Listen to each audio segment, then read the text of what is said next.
Hello everyone, welcome to my flawless speedy base routine video. I've already moisturized, I've already color corrected, and this is a routine I use when I've got about 10 to 15 minutes to get ready and I want my base to look on point. So the first thing I do after I make sure my skin is nice and hydrated is I go in with an illuminizer, and this one is a Primark strobing cream. It's got a bit of a bronzy tint to it. And what this will do is whatever base I use on top, it will just add a bit of a glow underneath. It does make a big difference in my eyes. And the foundation that I'm using is the Dior Face and Body. A full review will be linked down below for you. It was from quite a while ago, but it is a very helpful and thorough review. And I'm going to be blending this in with my fingers. One, because as you can see behind me, there's all my brushes sitting there and they need a wash. And by the time I've recorded this voiceover, they have definitely had a wash. But yeah, I did not want to use a dirty brush to blend my foundation in, and I didn't want to risk breaking out from doing that, so I'm using my fingers. And also, fingers are a great tool. Sandra Deluxe here on YouTube uses her fingers all the time and her makeup looks flawless. So yeah, as long as you've washed your hands really well, using your fingers, using the warmth of your fingers can actually be a great way to allow the product to properly be worked into your skin and to look beautiful. And this foundation is absolutely stunning. If I could wake up to any skin of my choice, it would be skin from this foundation. It looks flawless and it looks beautiful and glowy and like skin. Now, of course, I'm using my Kevin Aquan Essential Skin Enhancers to correct the darkness under my eyes, to go over the discoloration on my eyelids, and to brighten my face. And I'm using two shades. The first one is 08 and the second one is 06. I'm just blending them together to create the perfect colour.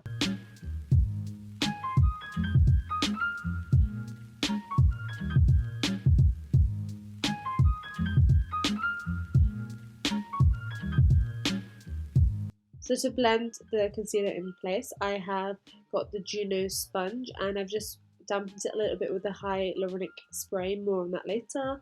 But I do find that blending and taking time to really blend your products out is going to make a big difference, whether that's eyeshadow, whether that's your base.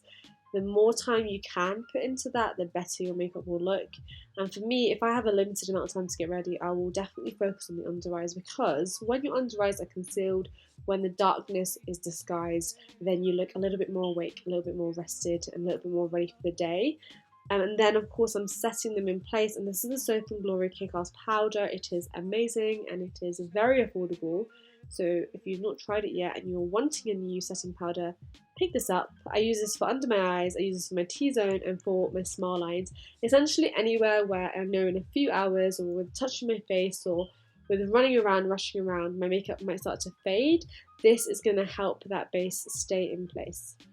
And then, of course, I am using the Laura Mercier Translucent Setting Powder. This is the best thing since sliced bread. It is worth every single penny.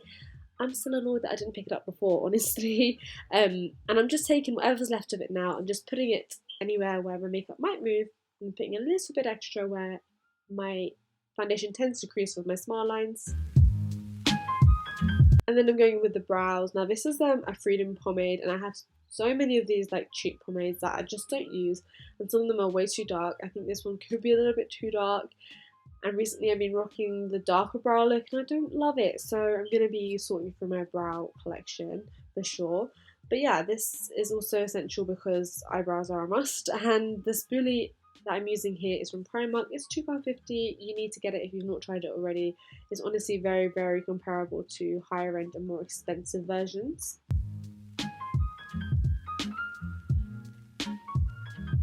Now I'm taking the Real Technique setting brush and I am gently sweeping the excess powder away. That is more than enough time for me for the powder to really do its job and set the places that I would like it to set.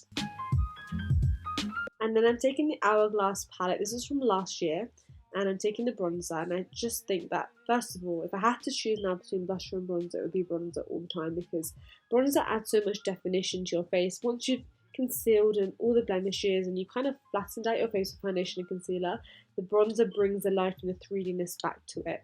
I know this is looking a bit crazy on screen, but I promise you in real life it does not look that bad. It's just the camera likes to pick it up more for some reason. And also, a face palette is so handy. If you're somebody who is doing their makeup in a rush on a regular basis, having a face palette from Hourglass or from NARS or from any brand, really, it just makes life so much easier, because you've got your bronzer in there, you've got your blushes in there, You might have a highlighter in there, you might have a setting powder in there. It's just great. Now I'm using the Colourpop Screenshot Ultra Satin Lips here. I love the Colourpop Ultra Satin line. You don't need to use lip liner with it, and the colour lasts a decent amount of time, and it's not drying, so it's not matte, so you don't need to worry about scrubbing your lips. So I just think they're great, and they're affordable. And here I'm going in with my brush blusher, again from the same Hourglass palette.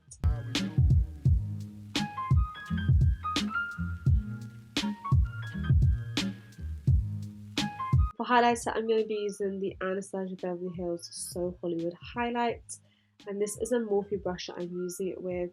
This highlighter is great because it doesn't have any glittery bits, any chunks, any sparkles. It just really uplifts my face, and it makes, maybe I've applied a little bit too much, but you know what, I do love a good highlight, and if I'm wearing makeup, it doesn't really matter if it looks like I've got highlighter on, because I have, so what? This is the hyaluronic spray from B, and for some reason it really stung my eyes this time. It doesn't normally do that, but I don't think I'll be using it again for makeup. And the last thing I'm going to do is just fan my face down. This is to stop any of the powder looking like powder, but also the fanning part is to stop it from just splotching up my face, so it just helps the whole flawless appearance. And that is my flawless Speedy base. It took me about 30 minutes to do. I hope you enjoyed it. Please subscribe, please hit thumbs up, and I'll see you in my next video. Bye guys!